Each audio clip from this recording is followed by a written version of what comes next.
Zoti i lartësuar urdhëron drejtësi qoftë edhe kundër vetes.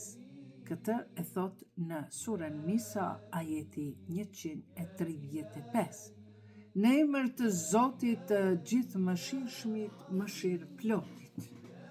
O besimtar, jini për herë të drejtë, dëshmoni për Allahun, qoftë edhe në dëmin tuaj ose në dëm të prindërve dhe të afërmve, qoftë i pasur apo i varfër. Allahu është ai që kujdeset për ato.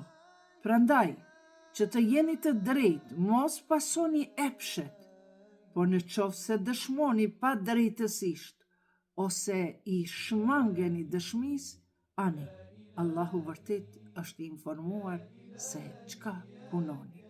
Fjala e Zotit të lartësuar është e vërtetuar.